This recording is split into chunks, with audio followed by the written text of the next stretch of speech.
Hello hello hello welcome back in engineering chemistry and आज हम देखने वाले हैं सॉलिड फ्यूल। सॉलिड फ्यूल से हमें पता चल गया जो अर्थ के नीचे दब गए थे बहुत मिलियंस ऑफ सालों पहले एंड वो फॉसिल्स बन गए एंड उन फॉसिल्स से क्या हुआ, अपन कार्बन निकलता है अपने पास, या फिर बोलूँ कोल निकलता है, कोयला निकलता है, वुड होती है, लकड़ियाँ होती है, ठीक है, चारकोल होता है। तो ये प्राइमरी एंड सेकेंडरी सब कैटेगरी के लोग होते हैं जो सॉलिड फ्यूल्स में आते हैं।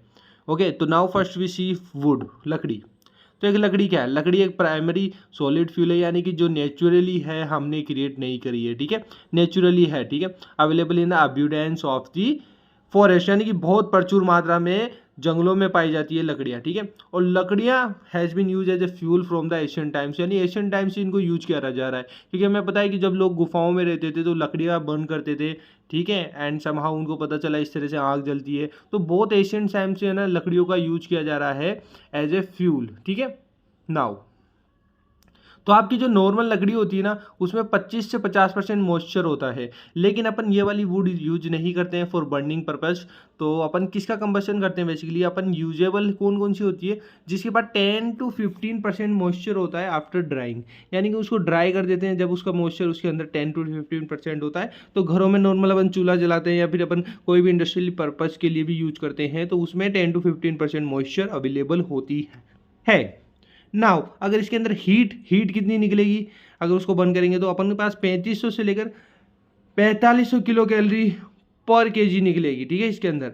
नाउ अगर अपन देखें कि वुड बर्न्स, यानी कि जब लकड़ी को गर्म वो जलाया जाता है तो उसकी एस कंटेंट लो होता है, यानी कि जो राख बनती है वो कम होती है, और ऑक्सीजन का जो लेवल होता है विच इज़ वेरी वेरी हाई। तो उससे क्या होता है, हमें ऑक्सीजन मिलता है समहाउ, एंड यहाँ पर आपके एश का कंटेंट बहुत ज़्यादा कम होते हुए जाता है। So this makes even dry would a fuel of the low calorific value. Calorific value क्या होती है? जो आपका अमाउंट, जो टोटल अमाउंट होता है हीट का, किसी भी चीज़ को बर्न करने का, किसी फ्यूल को बर्न करने का जो टोटल अमाउंट होता है, ठीक है, यानी कि टोटल उसमें कितनी निकलती है उसको कैलोरीफिक वैल्यू बोलते हैं। जब अपन वुड को बर्न करते हैं तो स्मोकी फ्लैम निकलती है, ठीक है, प्लस में स्मॉल अमाउंट ऑफ ऐश यानी राख निकलती है। सेकंड चीज ये हो गया अपना वुड। सेकंड है coal, which is very important. Coal basically कोयला है। कोयला एक फॉसिल फ्यूल है जो आपकी वेजिटेबल डेब्रीज बहुत सालों पहले जो अंडर हाई टेम्परेचर और हाई प्रेशर के अंदर रहने से अपने को क्या मिल गया, कोयला निकल गया, ठीक है। और कोयले से ही हीरा बनता है, वो गाना सुना है, कोयले की कान में हीरे को पहचानते हैं, तो कोयला बहुत टाइम से और भी ज़्यादा रहता है तो वो हीरा बन के निकलता है। तो कोयले की खानों में हीरे तभी पाए जाते हैं बेटा, समझा, वो और भी टाइम से पड़े हुए हैं, बहुत पहले टाइम से। So we need to understand first कि वेजिटेबल डेब्रिज जो थी वो ज़मीन के नीचे दब गई, अब नीचे ज़मीन में बहुत ज़्यादा हाई टेम्परेचर था एंड प्रेशर लगता रहा, तो मिलियंस ईयर तक वो दबी रहने से हाई टेम्परेचर और प्रेशर के अंदर कोल बना देती है, कोयला बना देती है।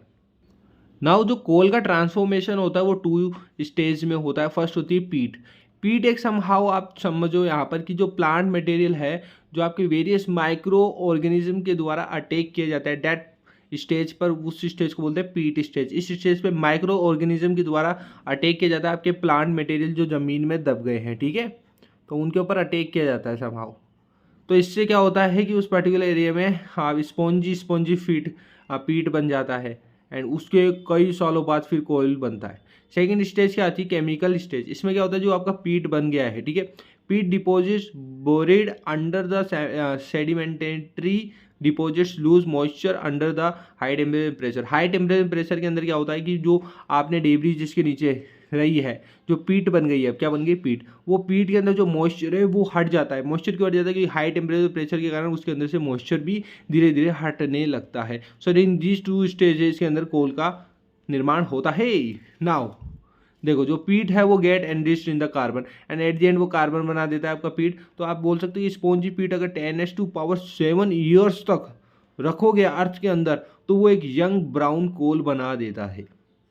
Got it? Now we will see the classification of coal. Now we will see the classification of the coal. Coal का classification बहुत easy है, not a very big thing. यहाँ पे 4 stages हैं। अगर मैं बोलूँ कि इसको बोलते हैं qualification, qualification की stage बताओ, so there are the 1, 2, 3 and 4, 4 stages की normally। तो कोल सबसे पहले पीट बनता है। पीट स्टेज हमने देखा पीट किस तरह बनता है, vegetable debris and millions of years तक क्या होता है उसके अंदर हाई टेम्परेचर एंड प्रेशर के कारण वो लिक्विड टाइप में थोड़ा स्पॉन्जी स्पॉन्जी हो जाता है। तो इसके अंदर क्या होता है, आपका जो कार्बन होता है वो शुड बी लेस देन 60%, ठीक है, वो अपने काम का है ही नहीं। That is the transformation of the coal process, जिसमें ये पीट बनता है, कोई यूज ही नहीं करता इसको, जिसकी आपकी एनर्जी होती है 15 mJ/kg होती है, यानी जूल में। Okay, first stage. Second stage में बनता है लिग्नाइट। लिग्नाइट एक ऐसा होता है जो बहुत ही चीप क्वालिटी का कोल आता है, एकदम सस्ता क्वालिटी का, ठीक है, इसको बोलते हैं ब्राउन कोल, ठीक है, ब्राउन रंग इसका क्या होता है, ब्राउन कलर का होता है। This is stage number second, जिसके अंदर कार्बन का कितना परसेंटेज होता है, 65 to 70% होता है into this, and energy produce कर रही है 70 to 80 mJ/kg। देखिए ये दो स्टेज आ रही है, स्टेज नंबर थर्ड, ये दोनों एक ही है, बट अपन ने इसको सब डिवाइड कर दिया। आप मेरे नोट्स में देखोगे तो और डीप डिटेल में आप इनको 1 by 1 पढ़ सकते हो। सो सब बिटुमिनस, ठीक है, कोल, सब बिटुमिनस के अंदर क्या होता है, देखो 70 to 76% कार्बन होता है, and it is a dark brown coal, जिसे नॉर्मली लोग यूज करते हैं। मतलब इसकी कॉस्ट एज कंपेयर टू अच्छे वाले कोल के कंपेयर में मतलब अच्छी होती है इसकी कॉस्ट, इतनी मतलब महंगी भी नहीं होती और हर आदमी इजीली यूज कर सकता है। तो 18 to 23 mJ/kg हो गया, ठीक है। Bituminous coal it is the part of this one, तो अपन कह सकते हैं बिटुमिनस कोल होता है, उसका सब पार्ट होता है सब बिटुमिनस, ठीक है। अब जो मेन बिटुमिनस कोल है उसका 76 to 86% कार्बन अवेलेबल है, 23 to 33 mJ/kg के अंदर एनर्जी हीट निकलती है, एंड लास्ट अपना स्टेज आता है फोर्थ, जो एक हाई क्वालिटी का कोल होता है, which is very dark black colour का, ठीक है, एंड इट्स नेम इज एंथोरेसाइट, ठीक है। एंथोरेसाइट का जो होता है 86 to 92% कार्बन होता है।